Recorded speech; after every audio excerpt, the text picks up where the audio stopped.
তো পা ভেঙে যাওয়ার পর মেয়ে পাখিটা এসে বলতেছে ছেলে পাখিটাকে, আমার তো এখন পা ভেঙে গেল, আমার মনে হয় আর তোমার সাথে সংসার করা হবে না। আমার যেহেতু পা ভেঙে গেছে, তুমি মনে হয় আমাকে ছেড়ে চলে যাবে। আচ্ছা, তুমি আমাকে ছেড়ে যেও না। তুমি যদি আমাকে ছেড়ে যাও, তাহলে আমি খুব কষ্ট পাবো। আমি তোমাকে ছাড়া বাঁচবো না।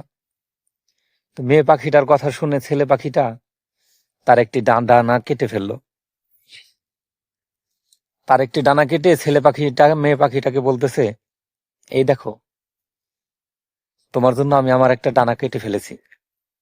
আমি যেন তোমাকে ছেড়ে কখনো উড়ে না যেতে পারি। এখন তুমি খুশি? তো তারপরে এইভাবে আরো অনেক দিন চলে গেল। ভালোই তাদের সংসার জীবন কাটতেছে। তো হঠাৎ একদিন কালবৈশাখী ঝড়ের আগমন। কালবৈশাখী ঝড়। তো কালবৈশাখী ঝড়ের আগমন। কালবৈশাখী ঝড় দেখে ছেলে পাখিটা মেয়ে পাখিটাকে বলল, আজকে অনেক ঝড় হবে,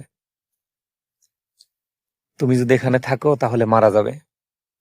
প্লিজ তুমি অন্য জায়গায় চলে যাও, নিরাপদ একটা জায়গায় যাও, তুমি ভালো থাকবে। ছেলে পাখিটার কথা শুনে মেয়ে পাখিটা সত্যি সত্যি উড়ে গেল। পরক্ষণেই কালবৈশাখী ঝড় শুরু হয়ে গেল। কালবৈশাখী ঝড় যখন থেমে গেল, মেয়ে পাখিটা আবার তাদের বাসায় ফিরে আসলো। ফিরে এসে দেখে ছেলে পাখিটা মারা গেছে।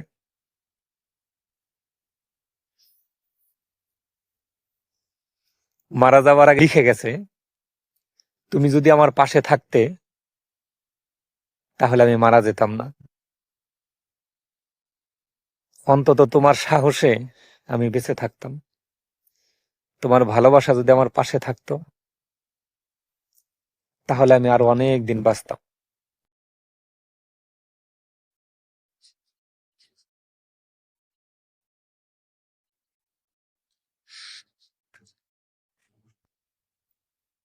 ছেলেটা বলল, থাক, আজ আর গল্প না বলি, ভালো লাগতেছে না।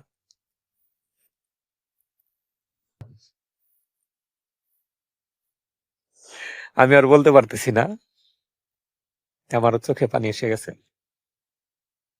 আল্লাহ হাফিজ।